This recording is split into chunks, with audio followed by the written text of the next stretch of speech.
የመንፈስ ማዕበል ብዙዎቹ ከቤተ ክርስቲያን ርቀዋል። ቤተ ክርስቲያን ድምፅ ሲሰሙ የሚያኮርፉ፣ የሚናደዱ፣ የሚበሳጩ አሉ። ቀጣዩ ትውልድ የሚያየው ነገር እንዳይኖር አድርጎ የሚሰማውና የሚያደምጠው የሚያነበው ነገር እንዳይኖር የሚታገሉ በጣም ብዙ ናቸው። አሁን በመርከቢት ውስጥ በዮናስ ምክንያት ብዙም ሀብት ወደ ባህር ተጥሏል።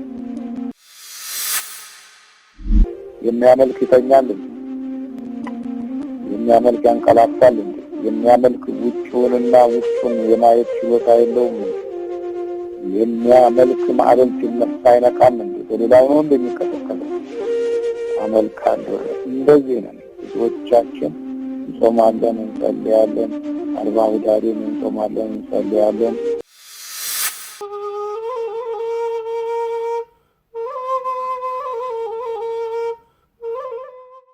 አብ ወወልድ ወመንፈስ ቅዱስ አሐዱ አምላክ አሜን። አቤቱ የሠራዊት ጌታ እግዚአብሔር አምላካችን ሆይ በዚህ ጊዜና ሰዓት ስላደረስከን እናመሰግንሃለን።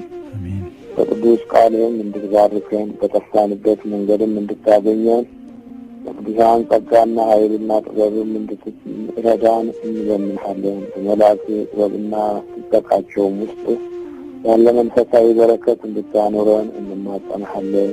በቅዱስ ልጅህ ኢየሱስ ክርስቶስ ስም በእመቤታችን በቅድስት ድንግል ማርያም ስም አሜን አሜን።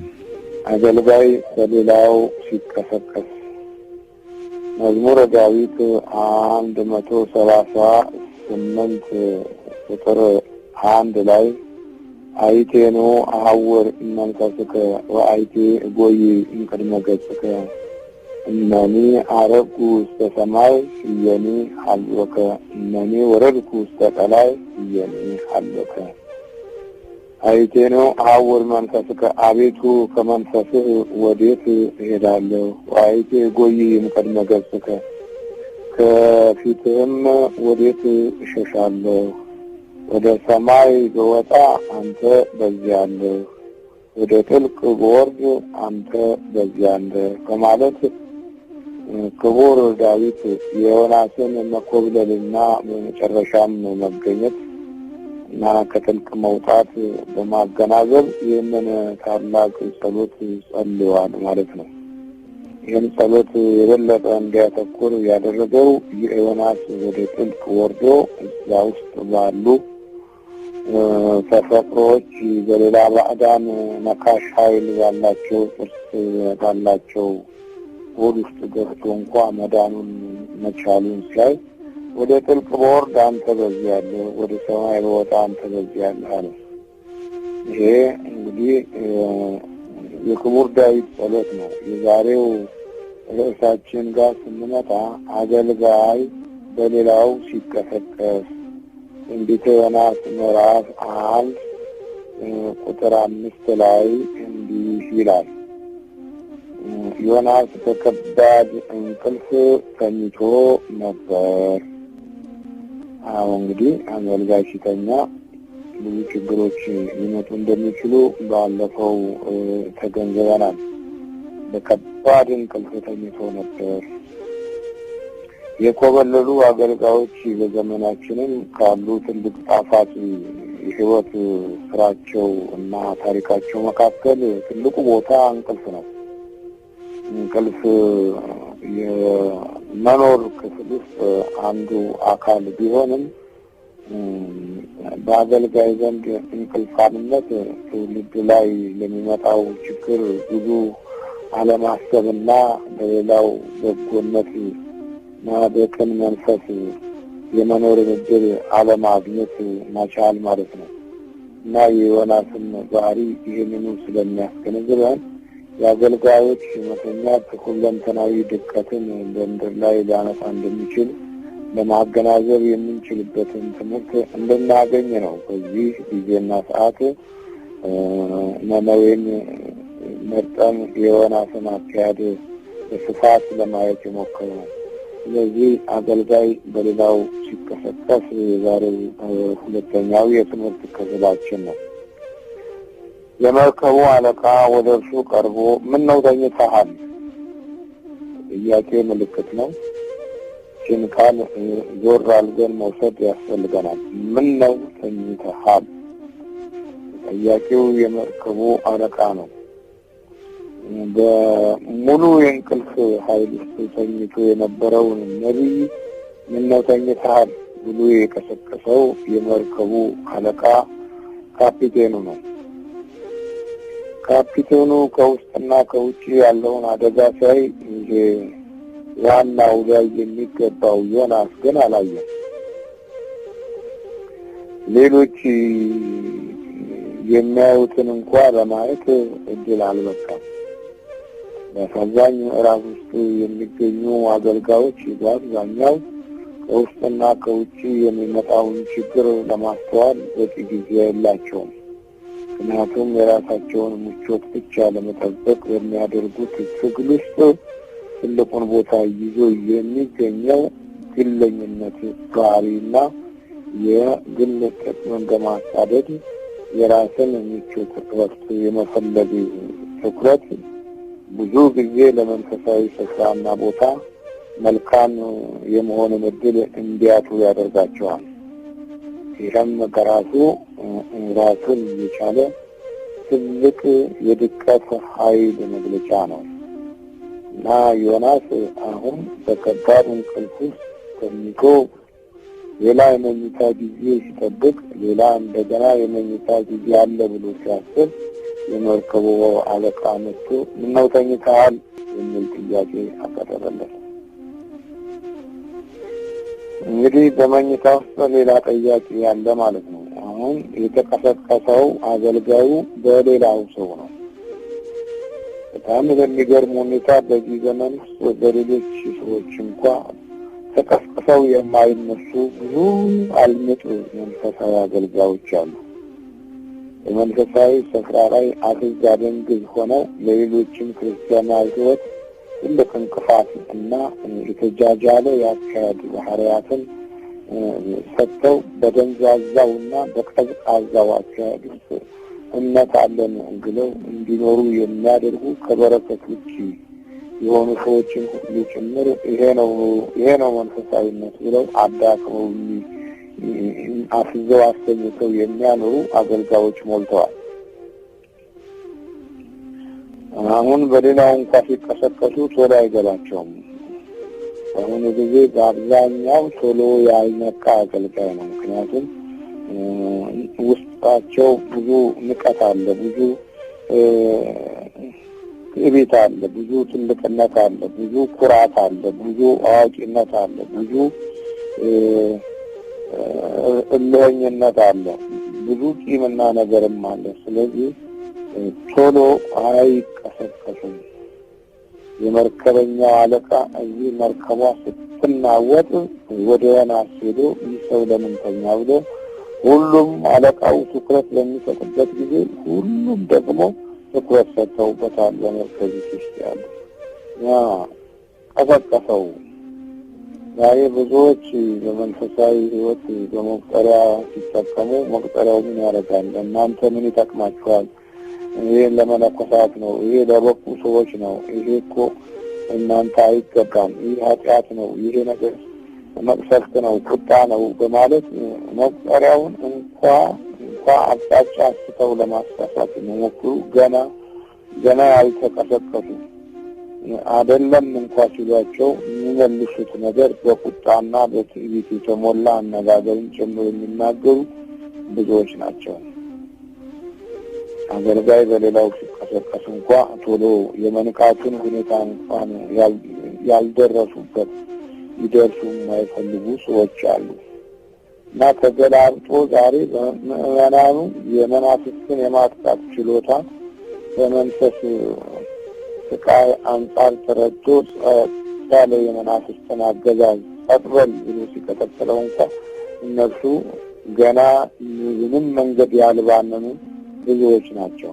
እዚህ የዮናስን እንቅልፍ ያጠቃቸው አገልጋዮች ጥቂቶች አይደሉም። እዚህ በሌላው መቀስቀስ ጀመረ። ይህ ግዴታ ነው። አንዱ ያየውን አንዱ ስለማያየው አንዱ ባየው በኩል እንኳን መቀስቀስና ቶሎ መንቃት አንድ ራሱን የቻለ የሂደቶች አጋጣሚዎች ነው።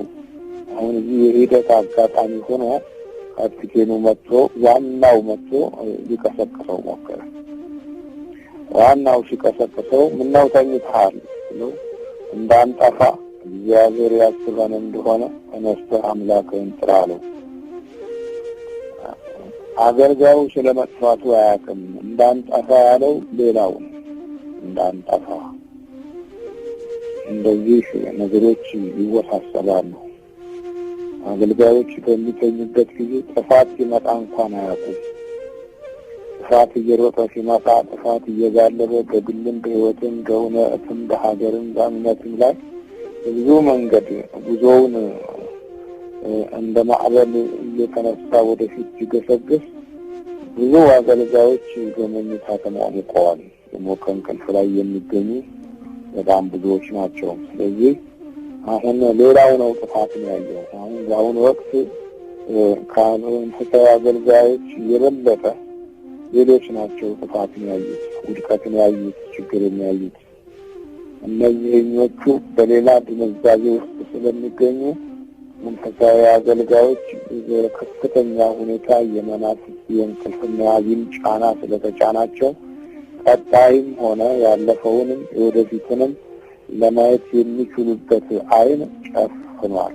እንቅልፍ ውስጥ ያለ የጨፈነ ትውልድ የትኛው መንገድ ለሚመጣ ጥፋት ብዙ የማሰብ ጊዜ የለውም እና የመርከበኛው አለቃ እንዳንጠፋ እግዚአብሔር ያስበን እንደሆነ ተነስተህ አምላክህን ጥራ አለው። ተነሳ ነው። አሁን ካለበት ሁኔታ ተነስ እና አምላክህን ጥራ፣ አለበለዚያ ግን ምን አይነት ችግር እንደሚመጣ አሁን ማየት ትችላለህ አለው። ተነሳ ዓይንህን አንሳ አለው።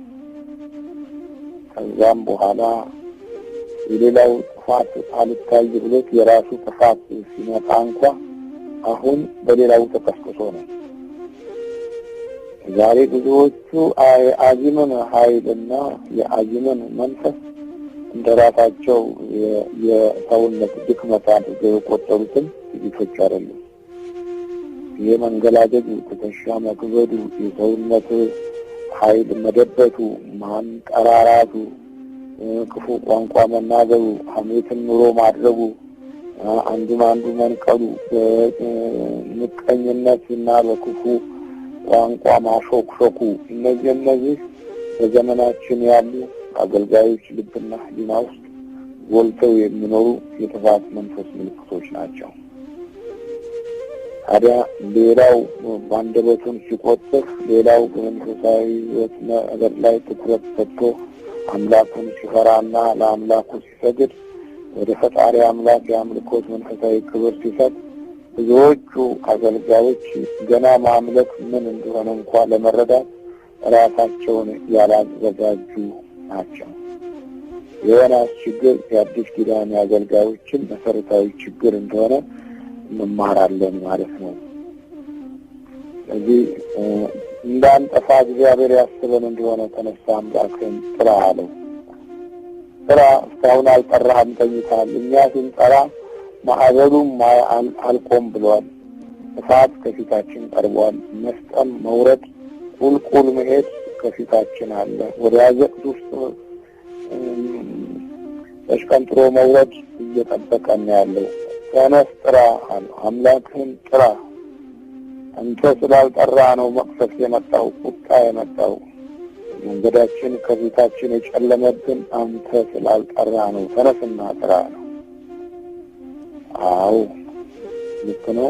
የተኛ ሰው መጥራትን ገና ለመጥራት እንኳን ብዙ ማቋማት አለና የሸሸና የኮበለለ ስለሆነ ምን ብሎ ሊጠራ እንደሚችል ገና በቂ የማሰቢያ ጊዜ ሊያገኝ ይገባዋል። ምን ጥፋት እየመጣ ነው እንዳንጠፋ እግዚአብሔር ያስበን እንደሆነ እነሱ በራሳቸው ጠርተው አምላካቸውን ጠርተው ብዙ ደክመዋል። መርከቢቱን ለማኖርና እንዲሁም ለመርከቢቱ ላይ ያሉትን ደንበኞቻቸውን ለመታደግ ሆኖ በሁሉም አይነት ዘዴ ወደ ዳር ለመድረስም ቀዝፈዋል። በተጨማሪ ሸክሟንም አቅለዋል። ብዙ ነገሮችን በአጠቃላይ ደክመዋል። እሱ በተኛበት ጊዜ ሌላው ይደክም ነበር። ያው ብዙ አገልጋዮች ተኝተዋል፣ ብዙዎቹ ደግሞ ይደክማሉ፣ ወይም ጥቂቶች ይደክማሉ። ሌሎች በተኙበት ሌሎች ይደክማሉ። መርከቢቱን ለማኖር፣ መቅሰፍትን ለማጥፋት፣ አዚምን ለማባረር፣ የክፉ መናፍስትን ኃይል ከሰው ሕይወት ውስጥ ለማራቅ ሌሎች ብዙ ይደክማሉ፣ ሌሎች ብዙ ይተኛሉ። እንዲህ አይነት አስቸጋሪ ዓለም ናት ዓለማችን። ብዙ ፍርደ ገምድሎች የሚኖሩባት፣ ብዙ አይነት አስተሳሰብ ፍርቀቶች የሚገዙባት ናት። በተለይም በእምነት በሚኖሩ ሕዝበ ክርስቲያን ላይ ያለው ችግር እንደዚሁ ከዓለማዊው የቲዎሪያ ንድፈ ሀሳብ የበለጠና መሞከሪያ ከመሆኑ ባሻገር የመንፈሳዊ ጉዳት በጣም ጥልቅ የሆነ ጥፋት ያለበት ነው እና አምላክን ጥራ፣ እኛ ብዙ ጠርተን አቅቶናል፣ የቀረኸው አንተ ነህ። ይህ ክፉ ነገር በማን ምክንያት እንዳገኘን እናውቅ ዘንድ ኑ ዕጣ እንጣጣል ተባባሉ። እዚህ ጋር በሌላው ከተቀሰቀሰ በኋላ እንኳን ብዙም መናገር አልፈለገም። አሁን መጀመሪያ ያዩት መከራውንና ችግሩን ስለ ችግሩ በጣም የሚያስቡት እነሱ ናቸው። የመርከቢቱን አለቃ ጨምሮ እሱ ገና እያሰበ ነው። ግን ያልተጠበቀ መውረድ አለ። ያልተጠበቀ መውረድ ይጠብቀዋል። አሁን እሱ ወደ ተርሴስ ነው የሚሄደው። ተርሴስ በዳዊት ዘመን እመቤታችን ቅድስት ድንግል ማርያምን በርቀት በነቢይነት መንፈስ አይቷት የተርሴስና የጋዳ ሰዎች መባን ያመጡልሻል ብሎ በምስጋናው ቃል ላይ ያስቀመጣት ቦታ ናት። ስለዚህ ተርሴስ የወርቅና የማዕድን ቦታ፣ የክብር ድንጋይ ቦታ የሆነች ነች። እሱ ወደ ተርሴስ ለመሻገር ነው ጥረቱ። ያልተጠበቀ መውረድ ግን እዚህ አለ። ብዙዎች አገልጋዮች እንቁ ፈላጊዎች ናቸው። ስለዚህ ብዙ እውነቶችን እንኳ ቶሎ እንዲገባቸው ራሳቸውን የሚያዘጋጁ አይደሉም። እንቁ ከፊት ለፊት እንደ ተስፋ ሆኖ እንደ ተርሴስ ማለት ነው። ተርሴስ የእንቁ ምድር ማለት ነው ትርጉሙ። ስለዚህ ያቺ የእንቁ ምድር ዛሬም በአገልጋዮች ልብ ውስጥ ትገኛለች። ግን ያልተጠበቀ መውረድ አለ። ሁልጊዜ ሀብትን ፍቅረ ነዋይ በተሞላበት አካሄድ ውስጥ በምንኖርበት ጊዜ ከፊት ለፊት እንደ ተስፋ ሆነው የሚታየን የእንቁ ኑሮ፣ የእንቁ ፍለጋ፣ የወርቅና የሀብት የአያያዝ ልምድና ትምህርት ለመቅሰም ከሌሎቹ በበለጠ የሚደክሙት መንፈሳውያን አገልጋዮች ናቸው። በምቾት በሚያበቁ ስፍራዎችና አካሄድ እቅዶች መካከል ለማለፍ የሚታገሉት አገልጋዮች ናቸው። ግን ያልተጠበቀ መውረድ አለ። ይሄ ዮናስም አልጠበቀውም። ይሄኛውም መውረድ ያልተጠበቀ መውረድ በጣም የብዙ ሰዎች ጉዳት ሆኖ አግኝተነዋል። የስልሳዎቹ ዘመን አባቶች በአሁኑ ዘመን ይከሰታል ብለው አይጠበቁም። የሰባዎቹም እንደዛው፣ የሰማንያዎቹም እንደዛው፣ የዘጠናዎቹም እንደዛው፣ የሁለት ሺዎቹም እንደዛው ያልተጠበቀ መውረድ ባለበት አቅጣጫ ውስጥ ቆመናል። ይህንን ሀቅ ጊዜም ልንረሳው ወይም ልንተወው የምንችለው መንገድ አይደለም። ስለዚህ ሀቁ ከፊታችን አለ።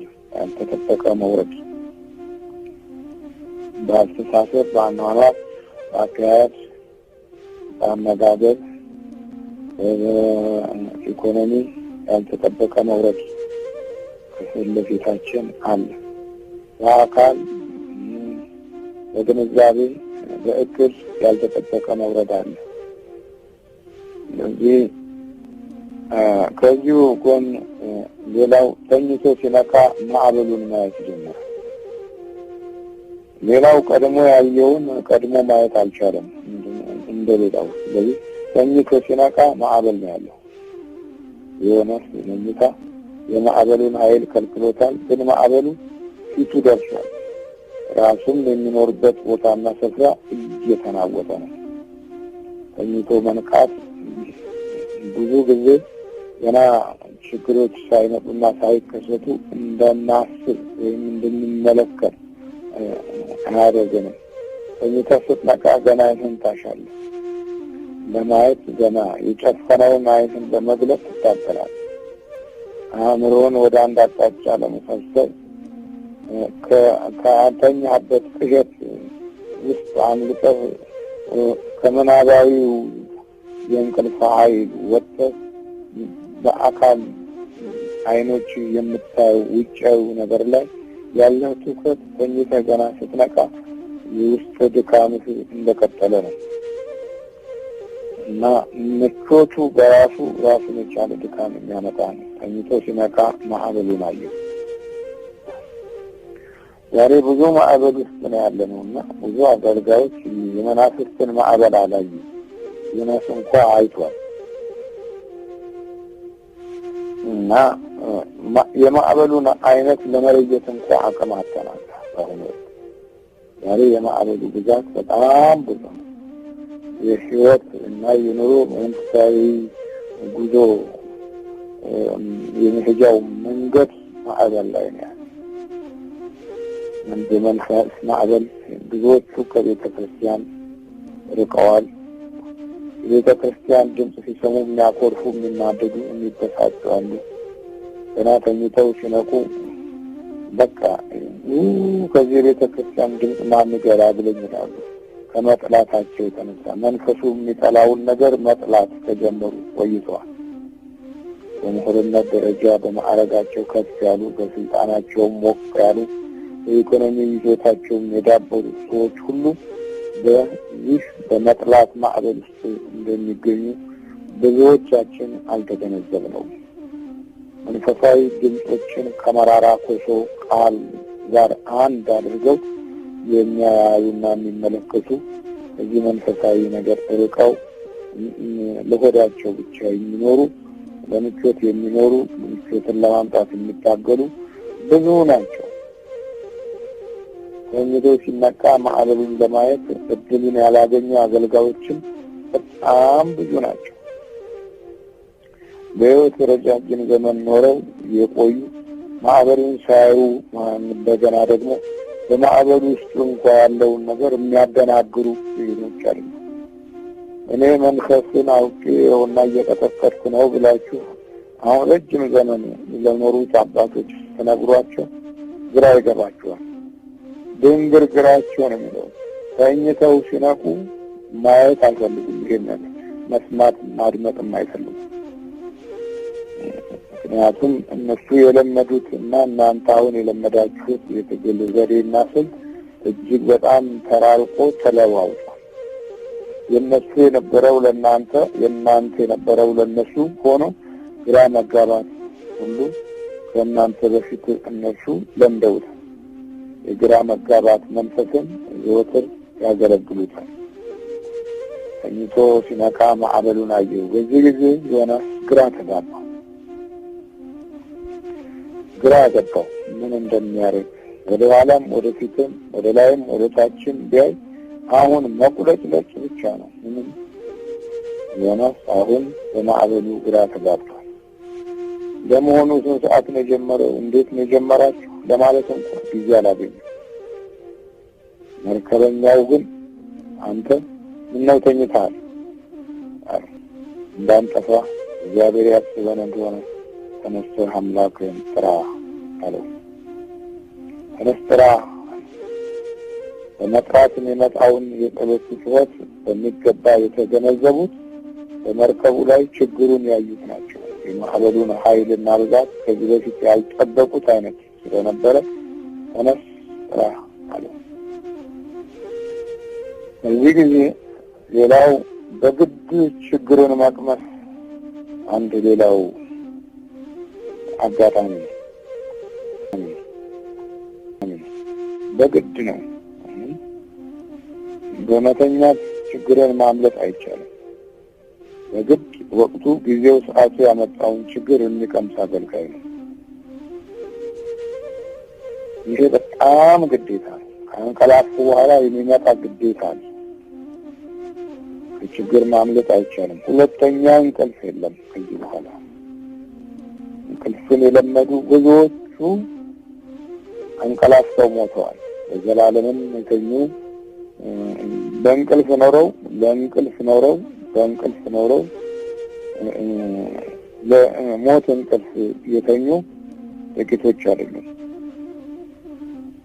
እና በግድ ችግሩን መቅመስ አስፈላጊ የሆነ ወቅቱ ያመጣው ኃይል ነው። ስለዚህ አገልጋይ ሲተኛ የትውልድ ሀብት ይባክናል። ምክንያቱም እነዚህ የመርከቡ ባለቤት በመርከቢት ውስጥ ያለውን ገንዘብ ያለውን ሀብት የሚከብደውን ነገር በሙሉ ለንግድም ሆነ ለቀሪው ክፍለ ጊዜያቸው ሊጠቅም የሚችሉ የሥራ መሳሪያዎችን ሁሉ በንግድ የሚለዋወጡበትን ነገር በሙሉ ከመርከቢቱ አድርገው ወደ ባህር ጥለዋል። መርከቢቱ እንዲቀላት ከመስጠም እንድትድንና መንሳፈፏን እንድትቀጥል ለማገዝ ሲሉ ብዙ ገንዘብ ወደ ባህር ጥለዋል። በአገልጋይ ምክንያት የትውልድ ሀብት ይባክናል።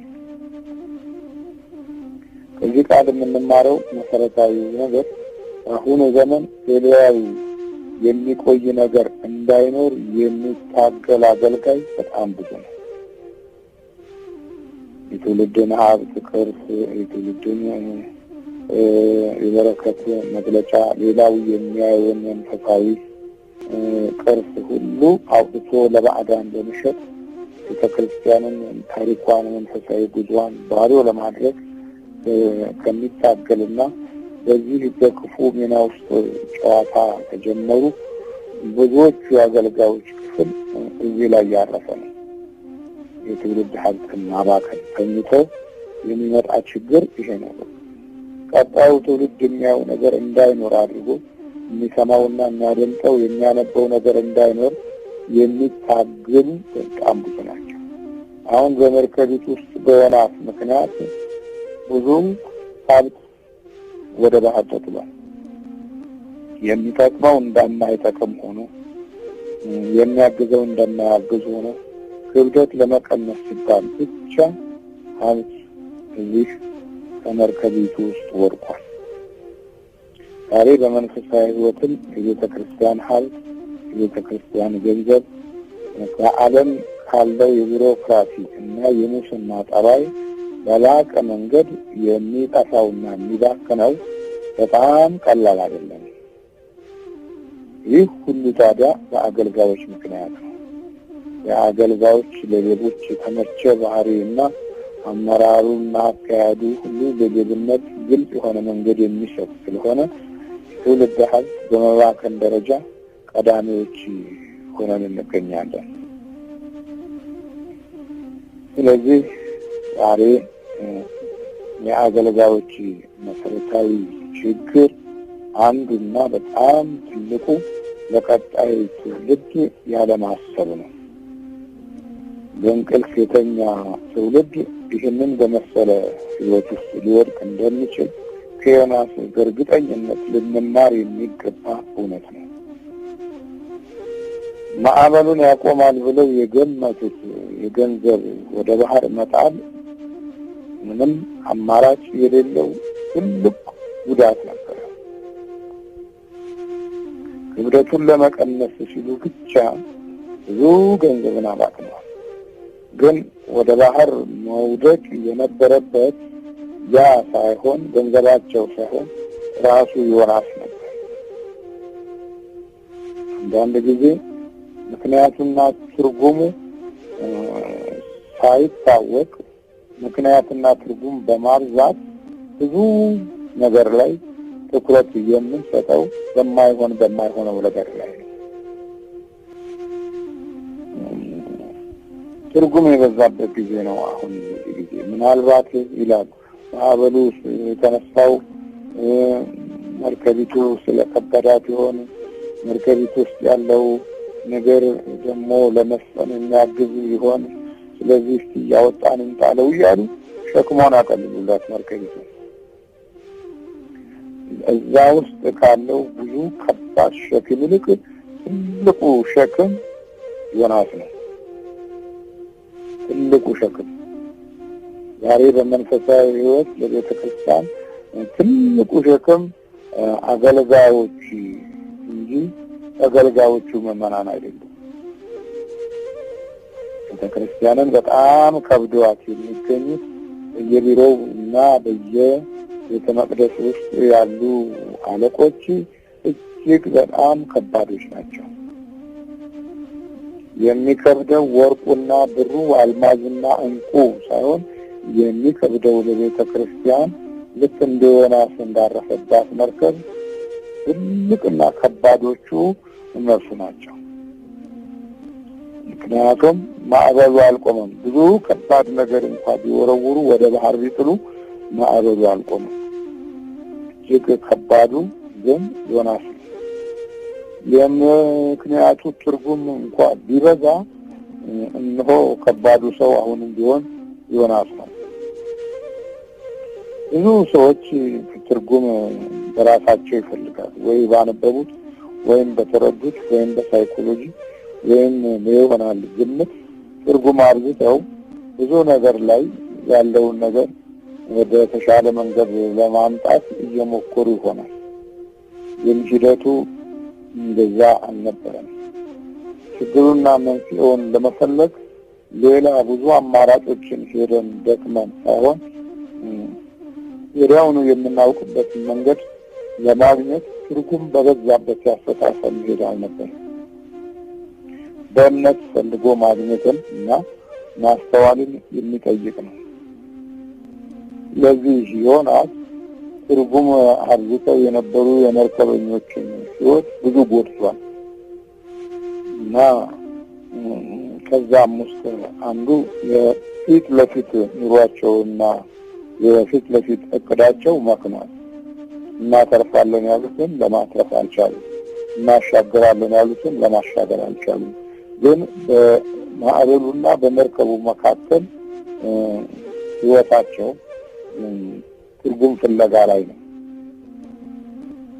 ስለዚህ እርስ በርሳቸው ይህ ክፉ ነገር በማን ምክንያት እንዳገኘን እናውቅ ዘንድ ኑ ዕጣ እንጣጣል ተባባሉ። ከብዙ ኪሳራ በኋላ ከብዙ ውድቀት በኋላ ወደ ዕጣ ሄዱ። ምክንያቱም የጣሉትን ጥለው እንኳን ችግሩ አልቆመም። ዛሬ ልክ እንደዚሁ ነው። ሰዎች በየግል ሕይወታቸው መንፈሳዊ ሕይወትን ተረድተው የጣሉትን ጥለው ወደ አምላክ ቁቁ ይላሉ። ሌላው ግን ብዙም አይደለም።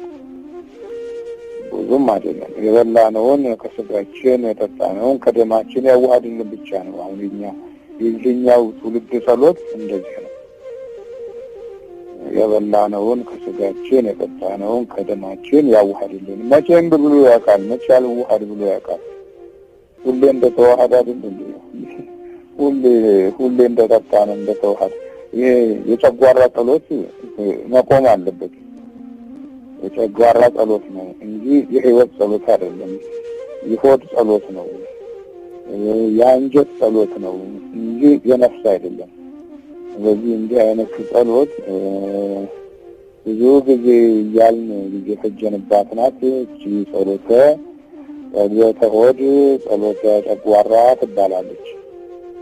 ይሄ አሁን አይደለም የሚያስፈልገን ማዕበሉ በምድራችን ላይ በህይወታችን ላይ በዘመናችንና በታሪካችን ላይ ቤተክርስቲያን ላይ የመጣውን ማዕበል የሚያደርገናል። ብዙ ነገር ቀሎብናል። መርከቢቱ እንደቀለለች ዛሬም ህይወታችን፣ መንፈሳዊ ጉዟችን፣ ታሪካችን ቀሏል። ባዶ ሆኗል። ቀጣይ ትውልድ የምናሳየው ነገር የለም። ምናልባት አሜሪካ ሄደህ ሆረር ልታሳይ ትችላለህ፣ ለልጆች ፊልም ልታሳይ ትችላለህ፣ ተረት ልታሳይ ትችላለህ።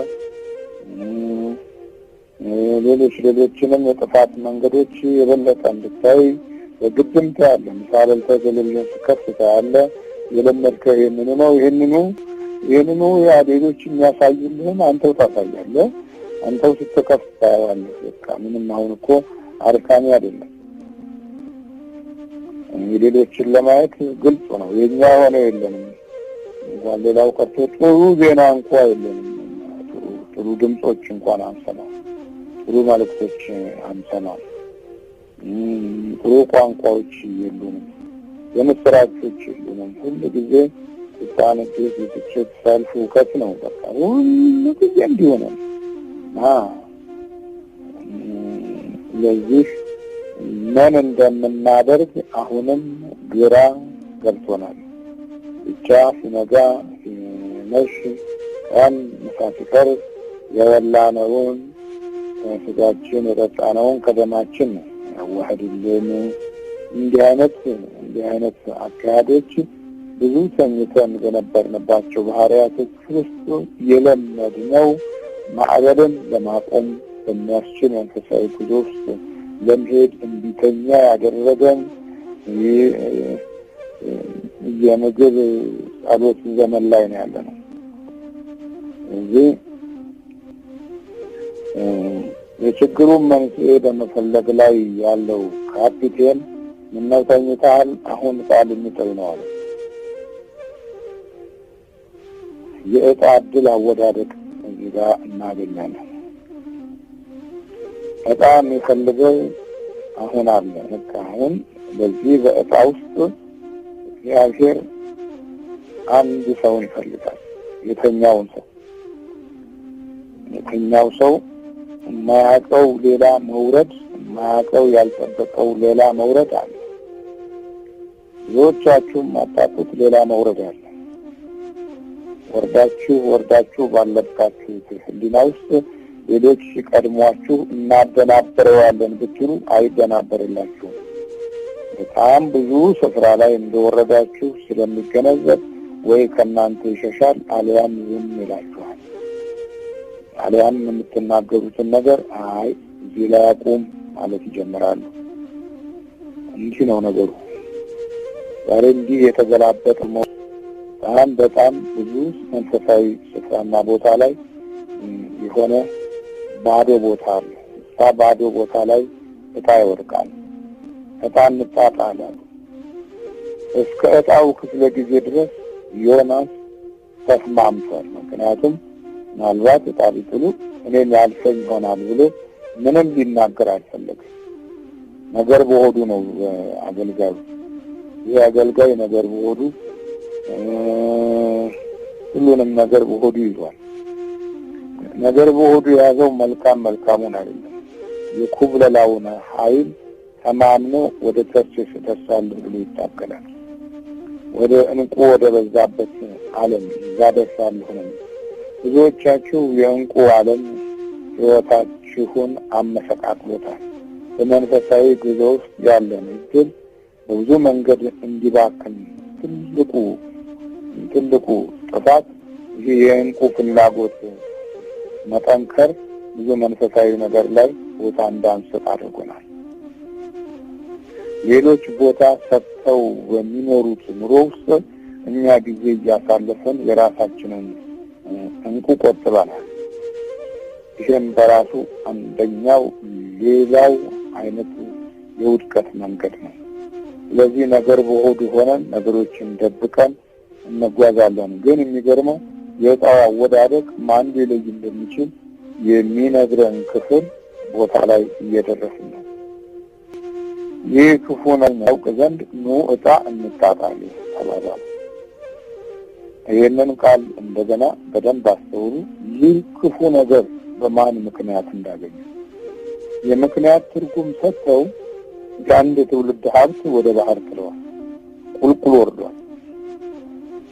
ቁልቁል የወረደ ሀብት፣ ቁልቁል የወረደ ገንዘብ፣ ቁልቁል የወረደ ትርፍ፣ ቁልቁል የወረደ ሸክም።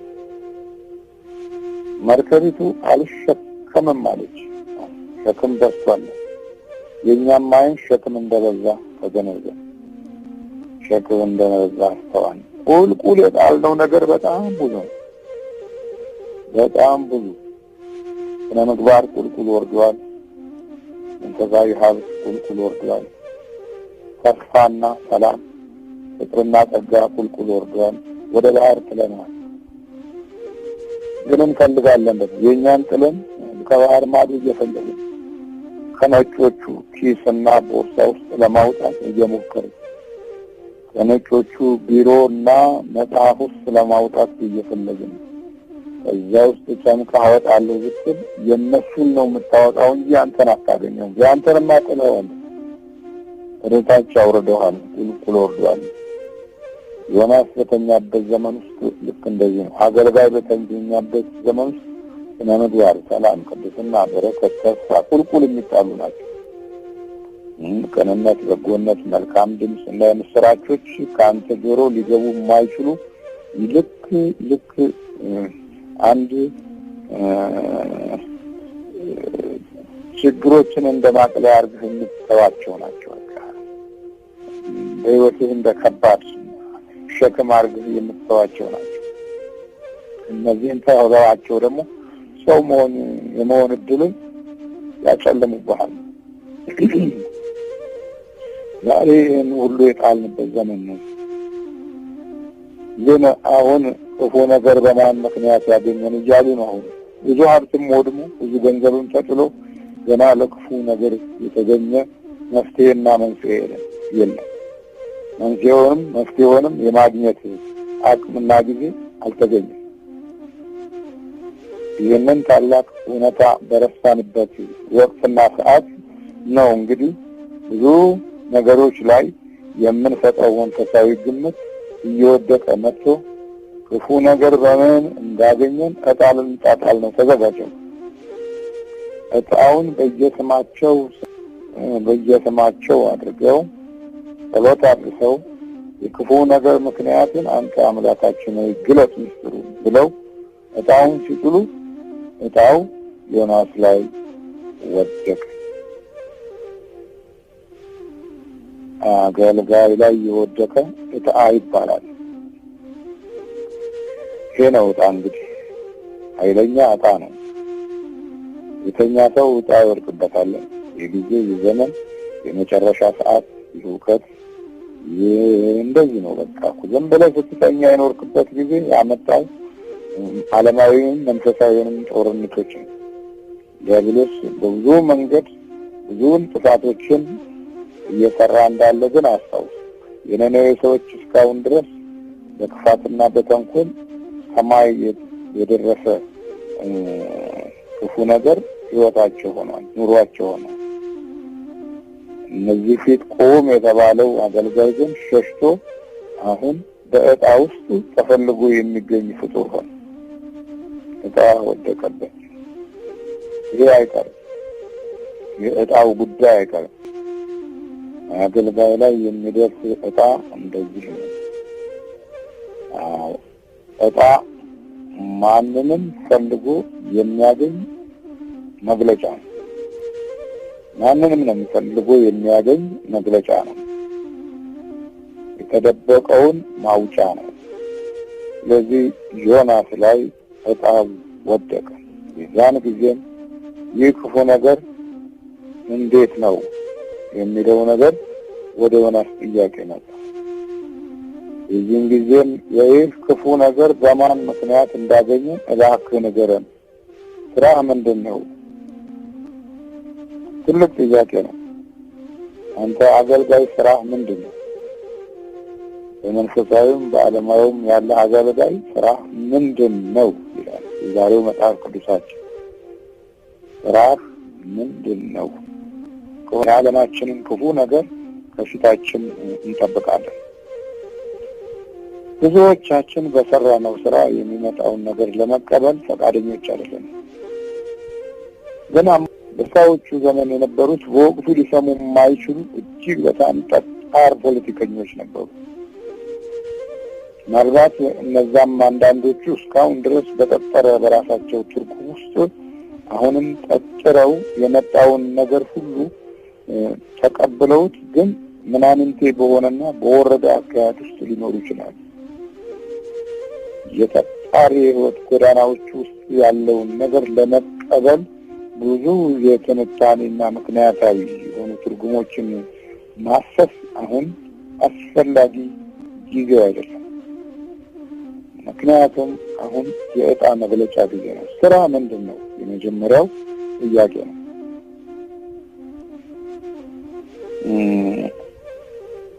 ከወዴት ነው የመጣኸው? አገርህስ ወዴት ነው? ወይስ ከማን ወገን ነህ አሉት።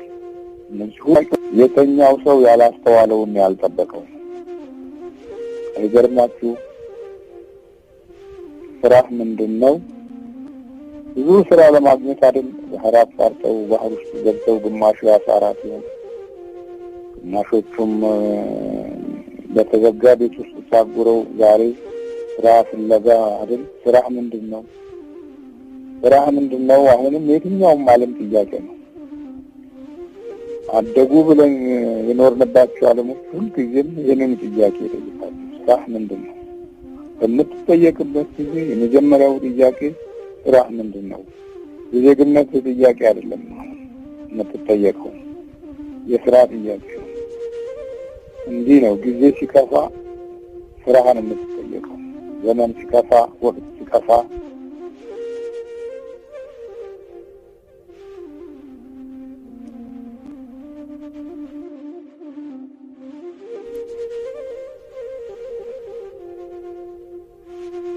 ብዙ በአንተ ህይወት ውስጥ ራስህ የምትደብቃቸው እውነቶች ቢኖሩም ብዙዎቹ ግን በራሳቸው ይፈነዳሉ። ስራህ ምንድን ነው?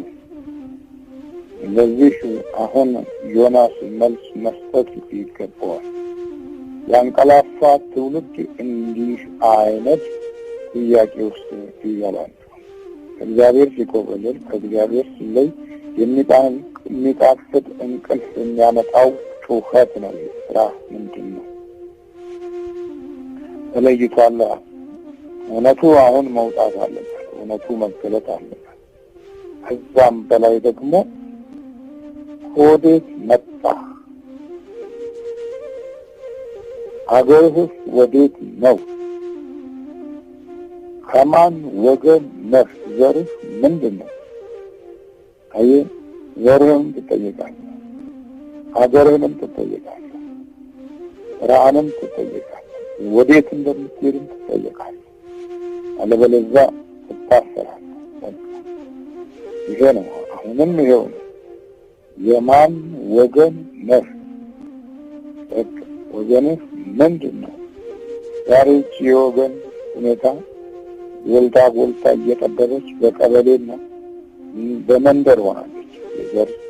የዘር ሐረግ በተወለድክበት ቀዬና መንደር ሁሉ ጭምር ሳይቀር ትጠቃለህ። ይሄ አገልጋዮች ተኝተው ያመጡት የመቅሰፍ ድምፅ ምልክት ነው። ከፊት ያለ የጥፋት ማዕበል መግለጫ ምልክት ነው።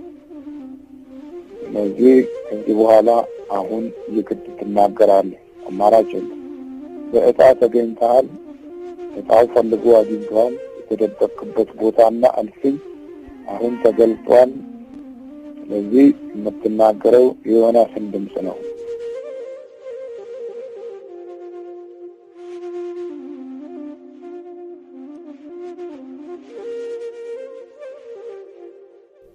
ብዙ በአንተ ህይወት ውስጥ ራስህ የምትደብቃቸው እውነቶች ቢኖሩም ብዙዎቹ ግን በራሳቸው ይፈነዳሉ። ስራህ ምንድን ነው? ለዚህ አሁን ዮናስ መልስ መስጠት ይገባዋል። ያንቀላፋ ትውልድ እንዲህ አይነት ጥያቄ ውስጥ ይገባል። እግዚአብሔር ሲኮበልል ከእግዚአብሔር ሲለይ የሚጣፍጥ እንቅልፍ የሚያመጣው ጩኸት ነው። ስራ ምንድን ነው? ተለይቷል። እውነቱ አሁን መውጣት አለበት። እውነቱ መገለጥ አለበት። ከዛም በላይ ደግሞ ከወዴት መጣህ? ሀገርህስ ወዴት ነው? ከማን ወገን ነህ? ዘርህ ምንድን ነው? አየህ፣ ዘርህም ትጠየቃለህ፣ ሀገርህንም ትጠየቃለህ፣ ስራህንም ትጠየቃለህ፣ ወዴት እንደምትሄድም ትጠየቃለህ። አለበለዚያ ትታሰራለህ። ይሄ ነው። አሁንም ይሄው ነው።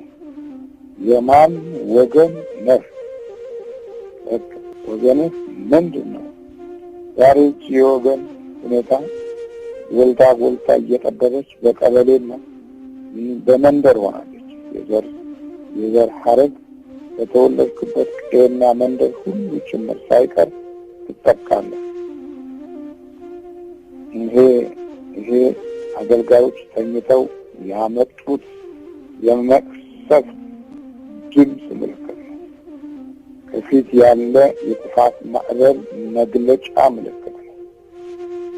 ስለዚህ ከዚህ በኋላ አሁን የግድ ትናገራለህ። አማራጭ የለም። በዕጣ ተገኝተሃል። ዕጣው ፈልጎ አግኝተዋል። የተደበቅበት ቦታና አልፍኝ አሁን ተገልጧል። ስለዚህ የምትናገረው የዮናስን ድምፅ ነው። እርሱም እኔ ዕብራዊ ነኝ አለ። የመጀመሪያው ቃል እኔ ዕብራዊ ነኝ፣ የኤቦር ዘር ነኝ፣ እስራኤላዊ ነኝ፣ የአገልጋዩ የጌታ አገልጋይ የባሪያው ዘር ነኝ፣ እኔ ዕብራዊ ነኝ፣ ባህሩንና የብሱን የፈጠረውን የሰማይን አምላክ እግዚአብሔርን አመልካለሁ አላቸው። ለምን ተኛ ታዲያ? እኔ የማመልከው እግዚአብሔርን ነው አለ። ከዕጣ በኋላ ነው የሚያምነው፣ ከዕጣ በኋላ ነው።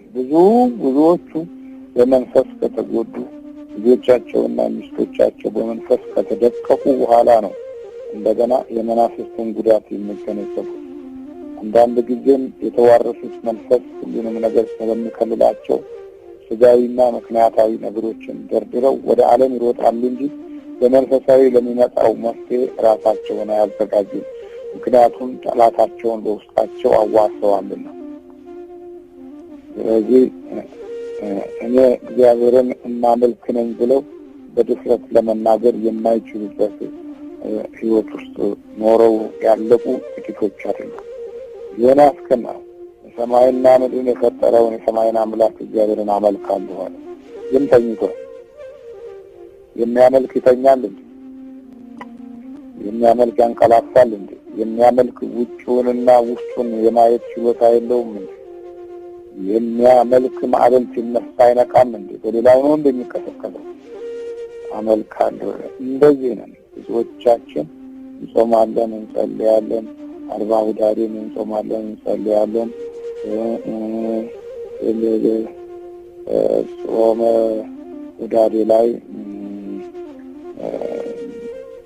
ሕማማት በነበረ ጊዜ እንሰግዳለን፣ እንፈስካለን። እንደገና 50 ቀን እንበላለን። 1 minute left on this call. እንደሆነ እግዚአብሔር እየሸሸን እየኖርን እናመልካለን። አባቴ ክርስቲያን ነው፣ አባቴ ዳዊት ደጋሚ ነው፣ ቅድመ አያቴ ቤተክርስቲያን የሰሩ ናቸው እያልን ቀድሞ በሰሩት እየተመጻደቅን ዛሬ እኛ መናፍቅ ነን። ዛሬ እኛ ሌላውን በተንኮል እናሳድዳለን። ዛሬ እኛ አስማተኞች ነን። ዛሬ እኛ ምቀኞች ነን። ዛሬ እኛ በሌላው ላይ ውድቀት እንመኛለን። ግን ዮናስ በብዙዎች በነነዌ ሕዝብ መጥፋት ምክንያት ሆኖ እዚህ ሰማይና ምድርን የፈጠረውን እግዚአብሔርን አመልካለሁ እያለ ይናገራል። የዕለት አምልኮት ውስጥ በመተኛት የኖረ ነቢይ ነው። ማዕበል ሲመጣ አምላኪ ነኝ ብሎ ይናገራል። ብዙዎች ናቸው። አሁን እናት በልጇ ላይ ያለው መንፈስ አታውቀውምና ከእሷ ተሸጋግሮ ልጇን ዲዳ ወይም ሰንካላ ወይም አእምሮ ቢስ ሲያደርገው በልጆቻቸው ላይ የሚደርሰው የክፉ መንፈስ ጥቃት ከራሳቸው እንደሚነሳ ስለማይገባቸው እዚህ ከመጡ በኋላ የልጆች መሰረታዊ የመንፈስ ጉዳት ችግር ሲነገራቸው እኔ የለብኝም ይላሉ። በዚህ በእኔ የለብኝም ስልታ ሲፈተሹ ከሌላው አብልጠው የሚጮሁት የለብኝም ያሉት ናቸው። ምክንያቱም ውስጣቸው ተደብቆ መንፈሱ እንደሚጎዳ የማያውቁ ናቸው። የለብኝም እያሉ የኖሩበት አምልኮት በመናፍስት የተጎዱ ልጆች እንዲወለዱ አድርገዋል።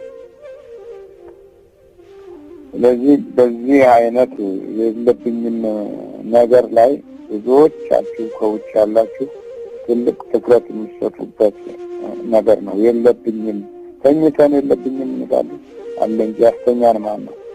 ብዙ ዘመናት የጎዳን ማን ነው? ስለዚህ የለብኝምን በጣም ልትዋጉ የሚገባ እውነት ነው። እንኳን የለብኝም ብለን አለብን ብለን እንኳን እየታገለን ያለው ክፉ መንፈስ ዛሬ አገልጋዩም የለብኝም ሁሉም የለብኝም ሁሉም ንጹህ ክርስቲያን ነን ነው የምንለው። ግን ንጹህ የሆነ ትውልድ እየጠፋ ነው የመጣው። እኛ ራሳችን ነው ንጹህ የሆነው። በአኗኗርና በባህሪ ግን በክፉ መናፍስት ዘንዶ ተውጠናል። የዲያብሎስ ሰራዊት ሕይወታችንን በሙሉ ተቆጣጥሮታል። ለዚህ ሁሉ የአገልጋዮች መተኛት እንደሆነ አልተገነዘብንም። ዮናስ መተኛት አሁን ስለ አምልኮት እንዲናገር ማዕበሉ አስገደደው። ከውስጥም ከውጭም ያለው ኃይል አተኮረበት። ዛሬ ብዙዎቹ የሚያተኩሩት እንደዚሁ የጥፋትን መንፈስ እንደዚሁ የሚያተኩር አገልጋይ ላይ ነው።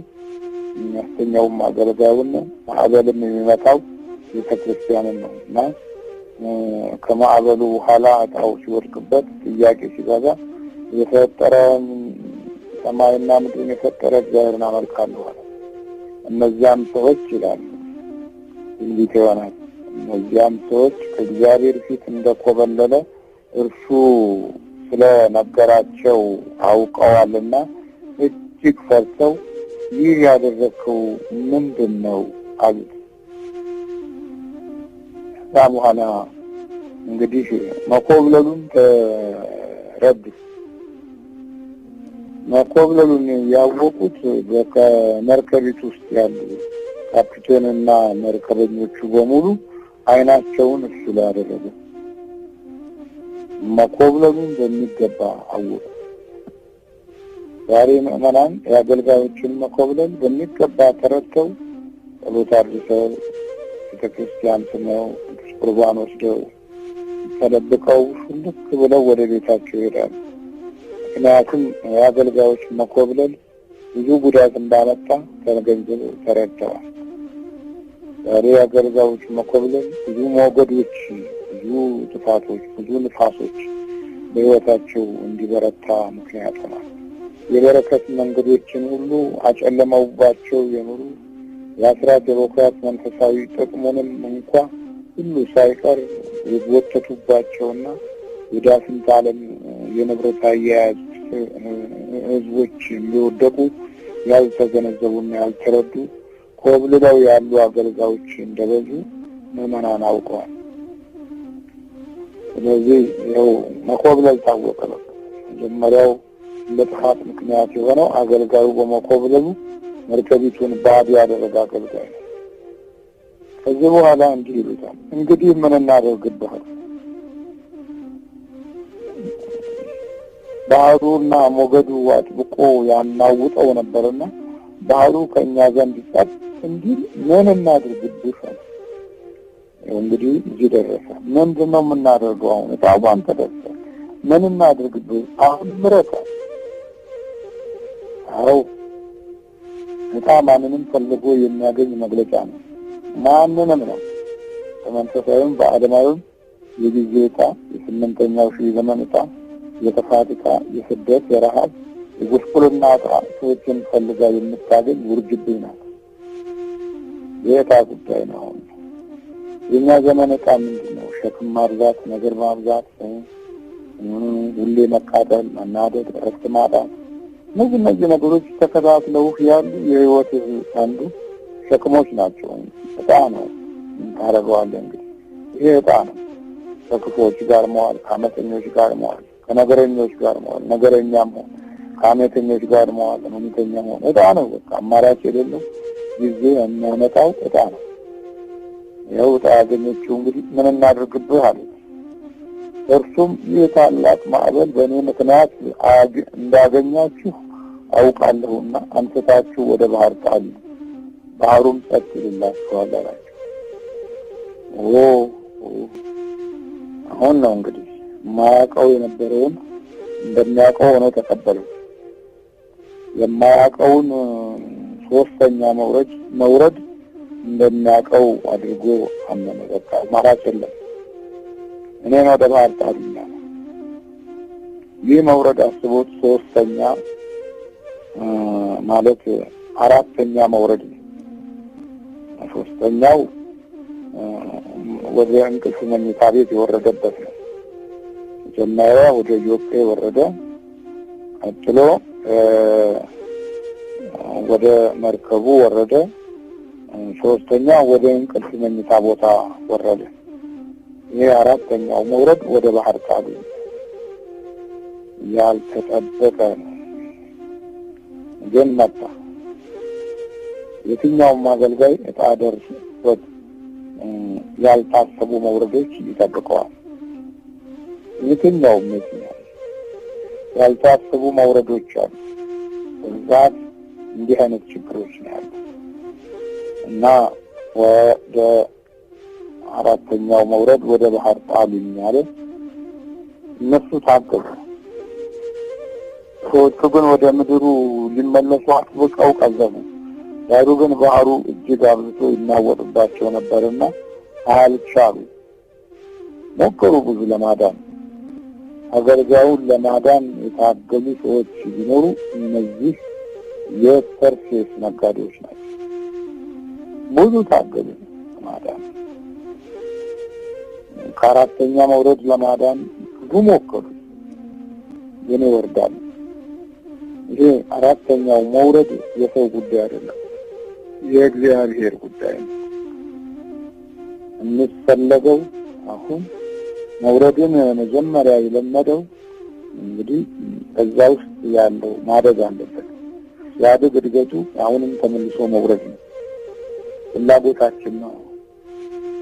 በመንፈሳዊ ሕይወት የእግዚአብሔርን ፍቅርና ጣዕም ስትፈልግ በዛ ታድጋለህ።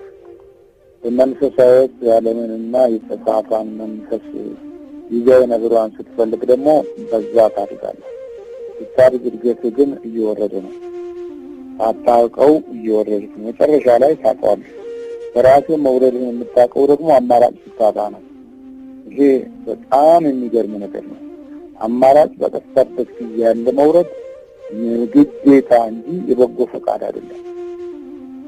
ስለዚህ ባህሩ ጸጥ እንድንላችሁ እኔን ጣሉ። ለህዝቦች መኖር የሚገባው ሰው ወደ ባህር ተጣለ። ስለዚህ ወደ እግዚአብሔር ጮኹ። አቤቱ እንደወደዱ አድርገሃልና እንለምንሃለን። አቤቱ ስለዚህ ሰው ነፍስ እንዳንጠፋ ንጹሕም ደም በእኛ ላይ እንዳታደርግ እንለምንሃለን አሉ። ዮናስንም ወስደው ወደ ባህሩ አሉት። ባህሩም ከመናወጥ አለ ይላል። እንግዲህ እንዲህ ነው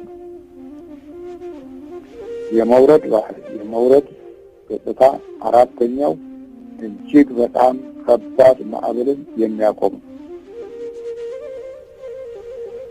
አገልጋዮች ካላመኑ የዘመናችን ጥፋት አይቆምም፣ ስደት አይቆምም፣ ኩነኔ አይቆምም፣ የዲያብሎስ ወረራ እና የዲያብሎስ ማዕበል አይቆምም።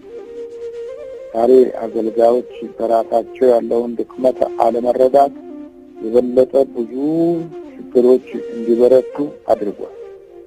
የመናፍስቱ አዚም እየጨመረ እንዲመጣ አግዟል እና ክፋትን በማገዝ ደረጃ የአገልጋዮች አኗኗር ቀዳሚ የሆነ ፈተና ሆኗል።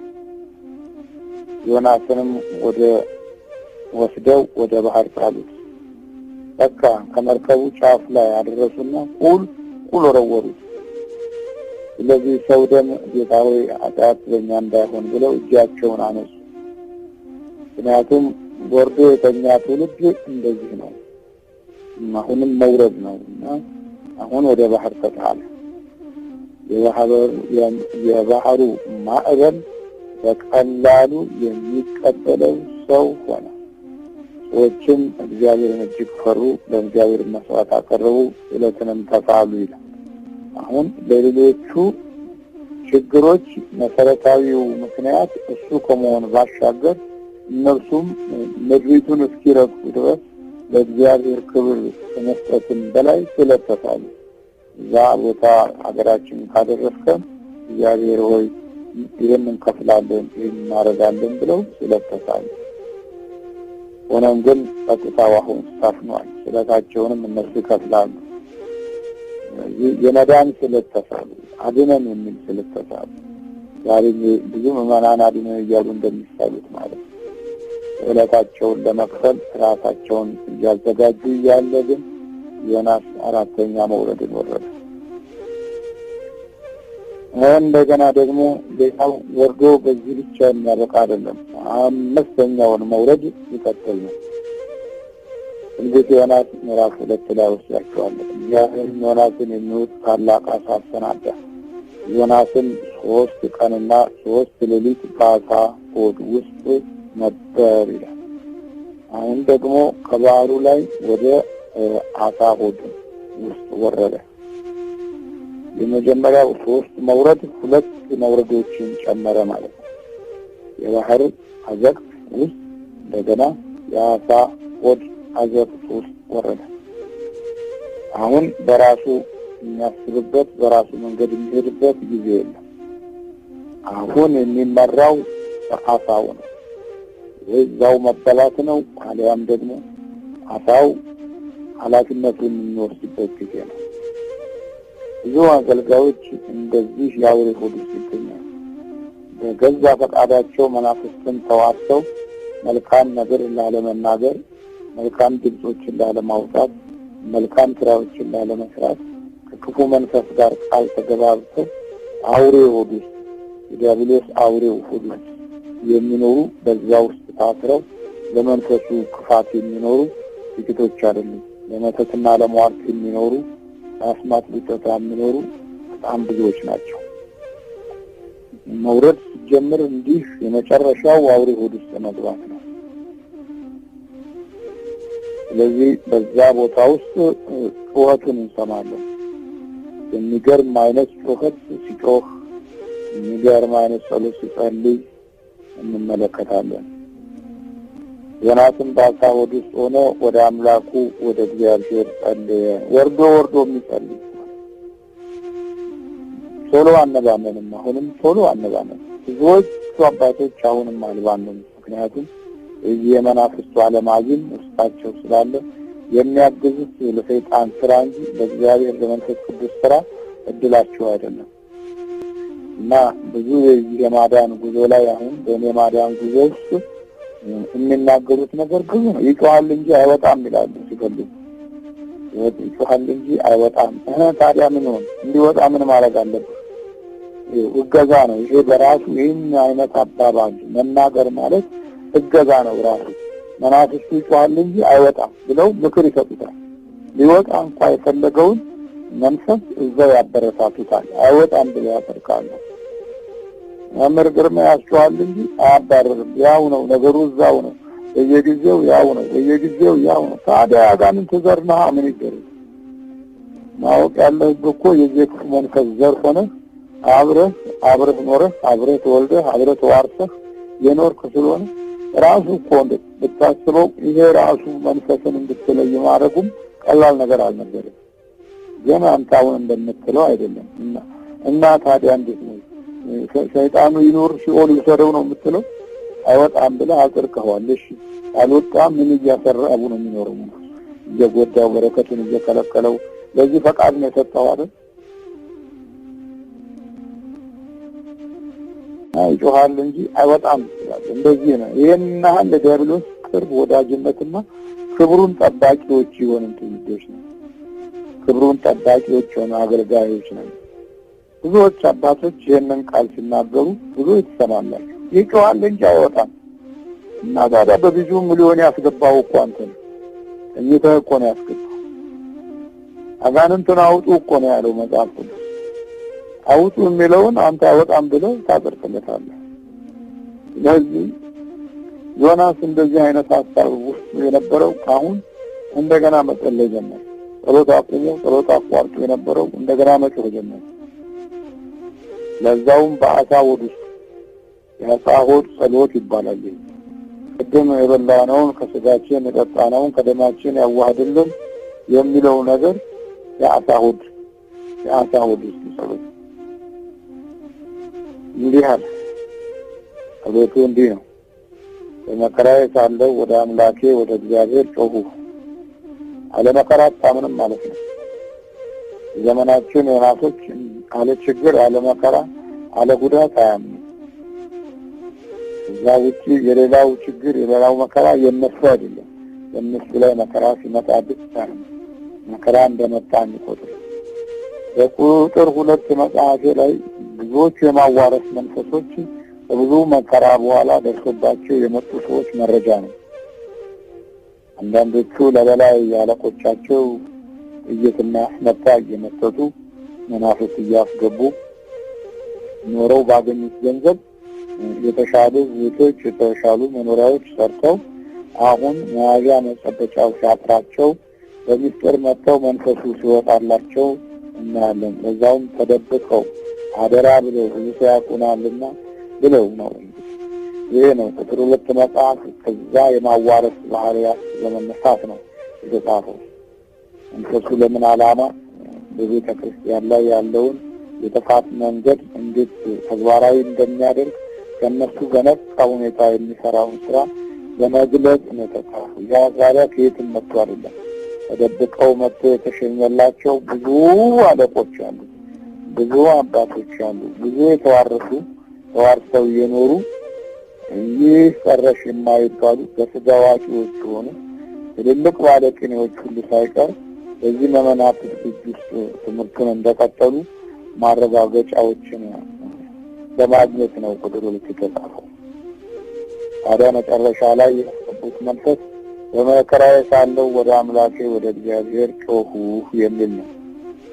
ልክ ዮናስ ጸሎት ነው። የሌላው መከራ ሳይታያቸው የነሱ መከራ ሲመጣ ነው የጮሁት። አድነን አቤት ተሰቃየን፣ በመንፈስ ተጎድተን፣ እንቅልፍ አጣን፣ ሁሉ ነገር ተበላሸብን ብለው ይጮሃሉ። አዎ ከዛም አሳ ሆድ ውስጥ ተስፋ አደረገ። እርሱም ሰማኝ ይላል። ምንም ምክንያቱም አልበላው ወይ ከእግሩ ወይ ከጭንቅላቱ የማመስኩያ ክፍሉ የማኘኪያ ክፍሉ ጥርሶቹ አላኘከውም። ከዛ ድረስ አየር አግኝቶ በአሳ ሆድ ውስጥ ይኖራል።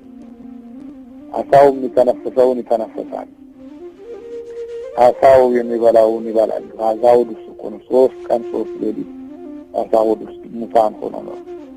በሕይወት እያለ የሞተ ሰው ለክርስቶስ የሞት ትንሣኤ ትልቅ ትምህርት በመሆንም የእሱን መኮብለል ወደ እግዚአብሔር ሞትን የማሸነፍ ሕግ ወስዶ ማስተማሪያ ያደረገው። በአሳ ሆድ ውስጥ የሞተ ሰው፣ በአውሬ ሆድ ውስጥ የተኛ ሰው ግን አሁን አላንቀላፋም። ተኝቷል ግን አላንቀላፋም። በመከራ ሳለሁ ወደ አምላኬ ጮሁ፣ እሱም ሰማኝ። በሲኦል ሆድ ውስጥም ሆኜ ጮሁ፣ ቃሌንም አደመጠ። ወደ ጥልቁ ወደ ባህሩ ውስጥ ጣለኝ። ፈሳሾችም በዙሪያዬ ነበሩ። ማዕበልህ እና ሞገድህ ሁሉ በላይ አለፈ። እኔም ከዓይኑ ፊት ተጣልሁ። ነገር ግን ወደ ቅዱስ መቅደስህ ደግሞ እመለከታለሁ አለ። አሁን አሳ ወደ ውስጥ ሆኖ ይመለከታል። እዛውም ቅዱስ መቅደሱ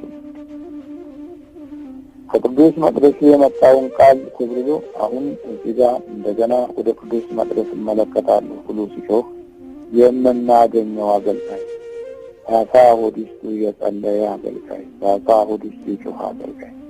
ውኆችም እስከ ነፍሴ ድረስ ከበቡኝ። ትልቁ ባህር በዙሪያዬ ነበር። የባህር ሳር በራሴ ተጠምጥሞ ነበር።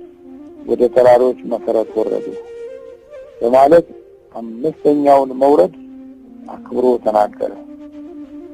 በምድርና በመወርወሪያዎቹ ለዘላለም ተዘጋው። አንተ ግን አቤቱ አምላኬ ሕይወቴን ከጉድጓድ አወጣህ። ነፍሴ በዛለችብኝ ጊዜ እግዚአብሔርን አሰቡት። ጸሎቴም ወደ አንተ ወደ ቅዱስ መቅደስህ ገባች። ከንቱነትና ሐሰትን የሚጠብቁ ምሕረታቸውን ትተዋል። እኔ ግን በምስጋና ቃል እሰዋልሃለሁ፣ የተሳልሁትንም እከፍላለሁ። ደህንነት ከእግዚአብሔር ዘንድ ነው ሲል እግዚአብሔርን ማታውን አዘዘው፣ እሱም ዮናስን በየብስ ላይ ተፋ ይላል። ይሄ ነው በቃ። አሁን ወደ ውጭ ወጣ።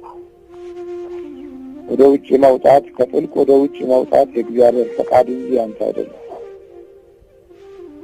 ምን አሁን ወደ እግዚአብሔር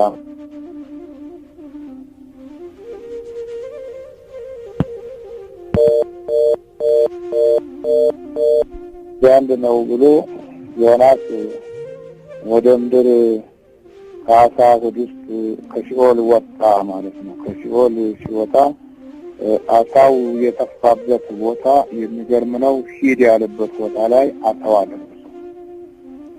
እንደዚህ ነው አሳው ያደርሳል። እንዲህ ነው የአውሬው ሆድ ያደርሳል። ብዙዎች በመናፍስት መጎዳታቸው ወደ እግዚአብሔር ቤት እንዲደርሱ አድርጓቸዋል። ብዙዎች የመናፍስትን ጥቃት ማወቃቸው እንዲጸልዩና እንዲበረቱ ደህንነት ከእግዚአብሔር ዘንድ ነው እንዲሉ አግዟቸዋል። ብዙዎች የመናፍስትን ጥቃት ለመረዳት የጥልቅ የክፉ መናፍስት ያያያዝ ችሎታ አሁን በብዛት አሰልጥኗቸዋል። እውነትም ደህንነት ከእግዚአብሔር ዘንድ ነው። አሁን የዮናስ ድምፅን እንከተል። አሁን ያለው ወደ ነነዌ ከተማ እየገባ ነው። ሊናገር ተዘጋጅቷል። ግን የሚገርመው ቢናገርም እንኳ አሁን የሚናገረው ክፉ ነው። በጣም አሳዛኝ ነው። አሁን ትንቢተ ዮናስ ምዕራፍ 3 ላይ ወስዳችኋለሁ። የእግዚአብሔር ቃል ሁለተኛ ወደ ዮናስ እንዲህ ሲል መጣ። ተነስተህ ወደዚያች ወደ ታላቂቱ ከተማ ወደ ነነዌ ሂድ፣ የምነግርህንም ስብከት ስበክላት አለው። እዛ መስበክ ጀመረ። ሲሰብክ ንስሐ ግቡ አይደለም የሚለው። ዮናስም ተነስቶ እንደ እግዚአብሔር ቃል ወደ ነነዌ ሄደ። ነነዌም የ3 ቀን መንገድ ያህል እጅግ ታላቅ ከተማ ነበረች። ዮናስም የ1 ቀን መንገድ ያህል ወደ ከተማይቱ ውስጥ ሊገባ ጀመረ። ጮኾም በ3 ቀን ውስጥ ነነዌ ትገለበጣለች። ያው የሚናገረው ሁሉ ትገለበጣለች። ንስሐ ግቡ፣ ጾሙ፣ ጸልዩ ከዮናስ ድምፅ ውስጥ አልወጣም። ትገለበጣለች። የበቀላ ቃል ነው። የበቀላ ድምፅ ነው የሚናገረው። የትገለበጣለች ድምፅ ነው። ሁሉም ድምፆች በጣም ጥሩ አይደለም። ምክንያቱም ቂም ይዞ ነው ከአሳ ሆድ ውስጥ የወጣው። ስበክ ነው ያለው እንጂ እግዚአብሔር እንዲመለሱ ንገራቸው፣ ክፋትን ግለጽ ነበር እንጂ ያለው። አሁን እሱ ትገለበጣለች ቢሆንም ትገለበጣለች እያለ ሲጮህ የነነዌ ሰዎች እግዚአብሔርን አመኑ ይላል። ለጾም አዋጅ ነገሩ። ከታላቁ ጀምሮ እስከ ታናሹ ድረስ ማቅ ለበሱ። ወሬውም ወደ ነነዌ ንጉሥ ደረሰ። እርሱም ከዙፋኑ ተነስቶ መጎናጸፊያውን አወለቀ፣ ማቅም ለበሰ፣ በአመድም ላይ ተቀመጠ። አዋጅም አስነገረ። በነነዌ ውስጥ የንጉሡንና የመኳንንቱን ትእዛዝ አሳወጀ። እንዲህም አለ፣ ሰዎችና እንስሶች፣ ላሞችና በጎች አንዳችን አይቅመሱ፣ አይሰማሩም፣ ውሃንም አይጠጡ። ሰዎችንም እንስሶችም በማቅ ይከደኑ፣ ወደ እግዚአብሔር በብርቱ ይጩኹ። ሰዎችም ሁሉ ከክፉ መንገዳቸውና በእጃቸው ካለው ግፍ ይመለሱ። እኛ እንዳንጠፋ እግዚአብሔር ተመልሶ ይጸጸት እንደሆነ ከጽኑ ቁጣውም ይመለስ እንደሆነ ማን ያውቃል? እግዚአብሔርም ከክፉ መንገዳቸው እንደተመለሱ ስራቸውን አየ። እግዚአብሔርም ያደርግባቸው ዘንድ በተናገረው ክፉ ነገር ተጸጽቶ አላደረገውም። የቁጣው መቅሰፍት በእሳት መልክ ዛፎችን ለብልቦ ከእነሱ ፈተናውም ሆነ ቁጣው ተለየች። እዚህ ጊዜ በቃ ምዕራፍ 4 ላይ ዮናስ ይህም ዮናስን ከቶ ደስ አላሰኘውም ይላል። በጣም የሚገርም ምንም ደስ አላሰኘውም። ምክንያቱም ቋንቋው ትገለበጣለች ነው። በቃ እንድትገለበጥ ፍላጎቱ አለ። እኔ ተናግሬያለሁ፣ ያው እግዚአብሔር ይገለብጣችኋል፣ ትጠፋላችሁ፣ እኔ ብቻ ነኝ የምተርፈው ነበር የሚለው። ግን የሚገርመው ህዝቡ በመንፈሳዊ ሕይወት በቅጽበት ተለወጠ። ዮናስ የህዝቡን መለወጥ አልወደደም። ብዙዎቻችሁ ዛሬ አገልጋዮች መለወጣችሁን አውዱ። ልክ ብዙ ነገር እንደምታውቁባቸው ውስጣቸውን እንደምትረዱት ስለሚያውቁ ከወዲሁ ለመከላከል ብዙ አይነት ዘዴ ይፈጥራሉ። የእናንተ መንፈሳዊ ነገር መረዳት፣ መጾም፣ መጸለይ፣ መንበርከክ፣ መስገድ፣ ክፉን መንፈስ በመቁጠሪያ መቀጥቀጥ የመሳሰሉትን ነገሮች እንድታውቁ ብዙዎች አይፈልጉም። ለብዙ ዘመናት ተዳፍኖ የተቀመጠ በመናፍስት ላይ የምንኖርበት ነው ያበረታታ አካሄድ። ስለዚህ እውነት በጣም አስቸጋሪ ነገር ነው እና ዮናስ በዚህ ደስ አላለውም። የህዝቡን ንስሐ መግባት እና የይቅርታ መንፈስ በህዝቡ ላይ መድረስ ደስ አላለውም። በቃ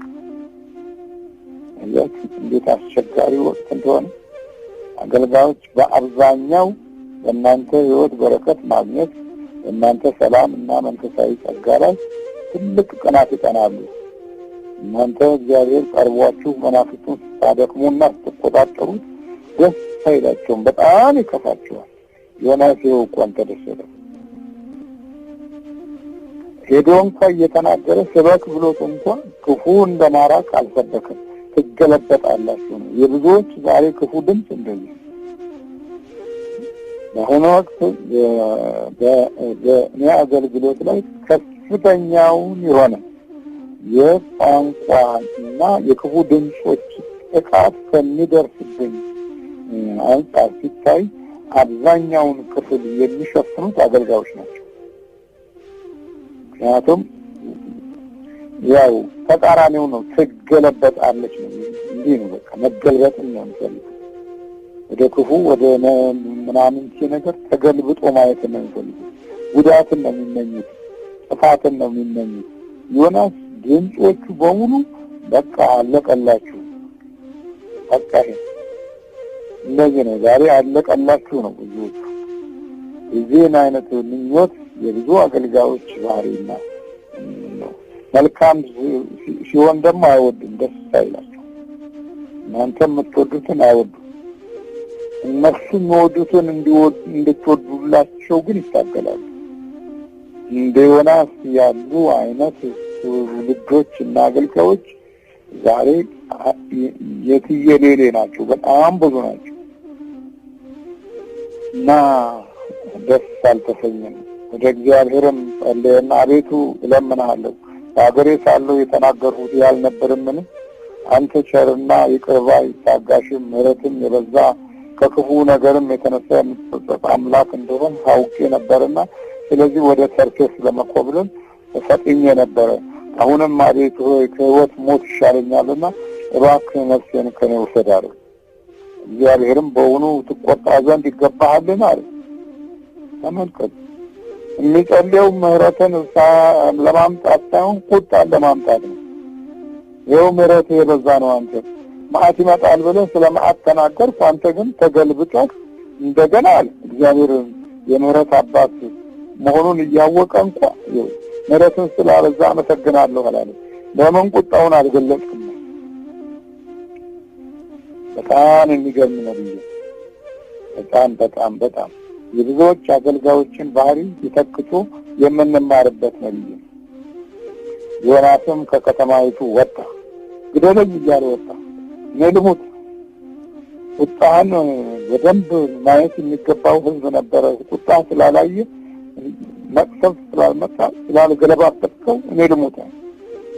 ዛሬ ብዙዎቹ ለቁጣ መንገዶችን በር ከፍተው የሚሰጡ ለብዙ መናፍስት ህዝቡ እንዲቸገር የሚያደርጉ የመተትን ዓለም ኑሯቸውና ድላቸው አድርገው አዋቂ የሚባሉ የአብነትና የመንፈሳዊ ህይወት ኃይል ያላቸው ተብለው በዲያብሎስ ያላቸውን መንገድ የሚያከብሩላቸው በጣም ብዙ ናቸው። ታዲያ መልካም በጎ ነገር ሲመጣ እኔ ልሙት ይላል። ይህን ከማይ ይህንን ከምታዩ ሞት ይሻላል ብለው የሚመርጡ የሞት ድግስ ኃይል መግለጫዎች ይሆናሉ። ዮናስም ከከተማይቱ ወጣ ይላል። ከከተማይቱም በስተምስራቅ በኩል ተቀመጠ። ከተማይቱን የሚያገኛትን እስኪያይ ድረስ በዚያ ለራሱ ዳስ ሰርቶ ከጥላዋ በታች ተቀመጠ። መቅሰፍ ይጠብቃል። እሱ ብዙ ወርዶ እንኳ አልተማረም። ከተማይቱ የሚያገኛትን መቅሰፍት ይጠብቃል። የሚያገኛትን ቁጣ ያያል። ቁጣ ለማየት መቅሰፍትን ለማየት የተቀመጠ አገልጋይ ዳር ተራራ ላይ ቁጭ ብሎ በቃ ወደመች ካሁን ወደመች እያለ መቅሰፍትን ቁጣን የክፋት መግለጫ የሆነ ጥፋትን ይጠብቃል። ጥፋትን ለማየት የሚመኝ አገልጋይ፣ ውድቀትን ለማየት የሚመኝ አገልጋይ ለዛ ታላቅ ትምህርት ይሆናል። ግን የተወለደበትን አባቱን አስታውሱ። አባቱ በዕብራይስጥ አሚታይ ይባላል። አሚታይ ማለት እውነቱ ማለት ነው። እውነቱ ዮናስ ነው። ዮናስ እውነቱ ነበር የሚባለው። አሁን እሱ እውነቱን ፈልጎ ሳይሆን አሁን እዚህ መቅሰፍቱን ፈልጎ መቅሰፍ ይጠብቃል። ብዙዎች አገልጋዮች ጥፋትን እየጠበቁ በእግዚአብሔር ቤት ኖረዋል። ጥፋት ሲመጣም ማበረታታት እና ነገርን መጫር እንደ ክብሪት መለኮስ የተለመደ የዘመናችን አንዱ መግለጫ ነው። ለዚህ ነው ጥፋት ሲመጣ እግዚኦ መሐረነ ክርስቶስ አሜን ሳይ ነው የምንለው። ጥፋት ሲመጣ ሰውረና ከመዓቱ አድነነ በምሕረቱ የእንተ ማርያም ወላዲቱ የሚሉ የሉ። ጥፋት ሲመጣ እንደውም ማቀጣጠል፣ ማለያየት፣ ማበጣረት፣ መበታተን፣ ማፈራረስ፣ በዘርና በጎሳ መመነቃቀር እነዚህ መሰረታዊ የዚህ ዘመን አገልጋዮች መገለጫ ሆነዋል። እና በዛ ለራሱ ዳር ሰርቶ ከጥላዋ በታች ተቀመጠ። እግዚአብሔር አምላክም ጥላ አዘጋጀ። ከጭንቀቱም ታድነው ዘንድ በራሱ ላይ ጥላ እንድትሆነው በዮናስ ላይ ከፍ አደረጋት።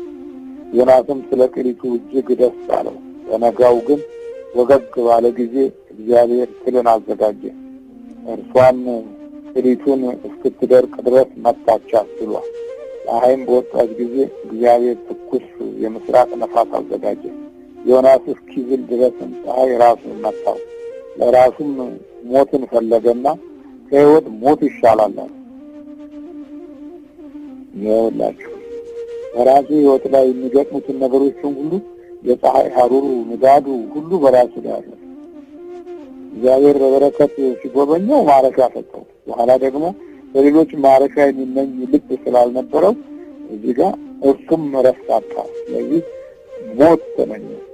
በአሳውድ ውስጥ ሞቶ በባህር ውስጥ ሞቶ እንደገና አሁንም ሌላ ሞት ይመኛል። እንዲህ አይነት አገልጋይ የበዛበት ጊዜ ነው። እግዚአብሔርም ዮናስን በእውኑ ለዚህች ቅል ትቆጣ ዘንድ ይገባሃልን አለ።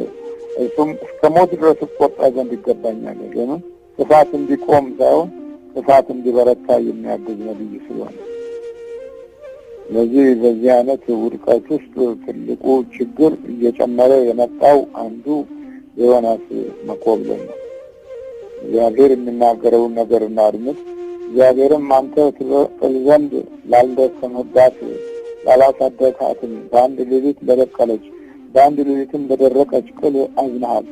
እኔስ ቀኛቸውንና እግራቸውን የማይለዩ 120,000 የሚበልጥ ሰዎችና ብዙ እንስሶች ይላሉባት የታላቂቱ ከተማ በነነዌ አላዝንምን አለ። እዚህ በኋላ መልስ አልሰጠም።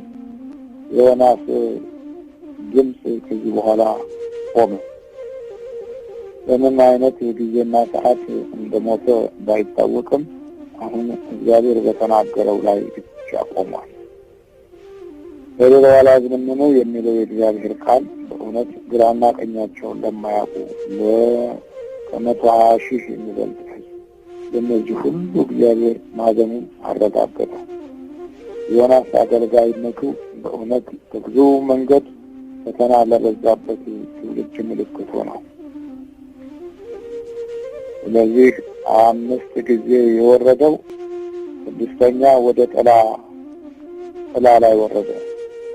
በጥላ ውስጥ ሆኖ እንኳ በከፍታ ተራራ ላይ ሆኖ መቅሰፍትን የሚጠብቅ አገልጋይ ሆነ። እና ጉዳትን የምትጠብቁ የሌላው ጥፋትን የምትጠብቁ በእውነት እግዚአብሔር ለሕዝቡ ስለሚያዘን እናንተ የምትጠብቁትን ጥፋት እግዚአብሔር ይመልሳል። ለዚህ ሕዝቡን ያድናል። ዛሬ ከመተትና ከአስማት የጸዳ ሕዝብ ሆኖ እንዲኖር የአምልኮት መንፈሳዊ ጸጋን ሕዝቡ አውቋል። በመሆኑም የሚቆጫችሁ እና የሚያናድዳችሁ ነገር እንደሆነ ቢኖርም እንኳን እግዚአብሔር ለሕዝቡ ያድናል። ለዚህ መሰረታዊ ትምህርት የአምልኮትና የጸሎት ጊዜን ለእግዚአብሔር የመስጠት መንፈሳዊ መርሆ ዛሬ ብዙዎች ስለተረዱ የእግዚአብሔርን በረከትና ተስፋ የቀመሱ ብዙዎቹ መንፈሳዊ ትግላቸውን ከመጨረሻው ድረስ ይቀጥላሉ እና 5 ጊዜ ወርዶ ጥላ ውስጥ ያበቃ ጉዞ ይህንን ትምህርት ያካትትልናል። ስለዚህ ነነዌን እንግዲህ በዚህ መንፈሳዊ ጉዞ ውስጥ የምንማርባት እውነት ናት ማለት ነው። የአሚታይ ልጅ አሚታይ ማለት አማቴ በሚለው የተተካው የአባቱ ቃል አሁን ለዮናስ ብዙ እውነቶች እንደራቁት እናያለን። ከራሳችን እልህና ከራሳችን አንጻር ራሳችን ሀሳብ አንጻር ብቻ የምንጓዝ ከሆነ ብዙ እውነቶች ያመልጡናል። ስለዚህ ማንኛውም መንፈሳዊ አገልጋይ እና ተገልጋዮች በዚህ መካከል ያለውን ፈተናዎች በደንብ የምንገነዘብበት የመውረድን ሕግ የምናይበትና የምናስተውልበት ትምህርት ስለሆነ ይህንን እግዚአብሔር ስላስተማረን በእግዚአብሔር መንፈስና ጸጋ ቀሪው ጊዜያችንንም እንዲጎበኘን በክርስቶስ ሥጋና ደም ታትመን የመንግስቱ ወራሾች እንድንሆንም እግዚአብሔር አምላካችን ያብቃን። የቸርነቱና የምሕረቱ ጸጋ ይብዛልን። በቅዱስ ልጁ በኢየሱስ ክርስቶስ ሕይወታችን እንዲዳበስ ያድርገን። የዮናስ አምላክ ኢየሱስ ክርስቶስ ተወልዶ እናንተ ሸክም የከበዳችሁ ወደ እኔ ኑ እኔም አሳርፋችኋለሁ ብሎ ይህም ሲያዝንልን በአዲስ ኪዳን እናገኛለን። የረፍት አምላክ፣ የምሕረት አምላክ፣ የቸርነት አምላክ ለሕዝቡ ያዘነ ለዛሬም ለእኛ እንደዚሁ እንደሚያዝንልን እንድናውቅና እንድንረዳ ነው። የአዲስ ኪዳን ኃይል ደግሞ የበለጠ ትርጉሙን ሰጥቶናል። በአዲስ ኪዳን የነበሩ ፈሪሳውያንና ሰዱቃውያን ረባናቶችም በዛሬው ዘመን ያንን ተክተው የሚገኙ ስለሆነ የዮናስን ባህሪና ዘመን ጊዜ በዛሬው ዘመን ላሉ የክፋትና የጠንኮል አገልጋዮች ምልክት ሊሆን እንደሚችል እንድንማር እግዚአብሔር አግዞናል። ይህንን ያደረገ አምላክ የዘላለም ስሙ የተመሰገነ ይሁን እና እግዚአብሔር ከእናንተ ጋር ይሁን። የዮናስ ትምህርት በዚህ ያበቃል። በዚህ ብዙ ነገሮች እንደተማርን እርግጠኞች ነን። እንኳን የተዋህዶ ልጆች ቀርቶ ሌሎችም በእምነት አፈንግጠው ያሉ ሁሉ የዚህ ትምህርት ክፍል ተካፋዮች መሆናቸውን እርግጠኝነት አምናለሁ። ስለዚህ ሁሉንም ደካማ ክርስቲያኖችን በሙሉ መሰረታዊ ግንዛቤ የሚያስጨብጥ የዮናስ መውረድ ትምህርት የዛሬው ክርስቲያን ሕይወት መውረድ ጉዞ መሆኑን ላስገነዝባችሁ እወዳለሁ። እግዚአብሔር ቸርነት፣ የቅድስት ድንግል ማርያም አማላጅነት፣ የቅዱሳን መላእክት ተራዳኢነት ከሁላችን ጋር ይሁን። ሰላም ቆዩን። በሌላው ትምህርት እስክንገናኝ እግዚአብሔር ይጠብቀን፣ እግዚአብሔር ይባርከን። አሜን።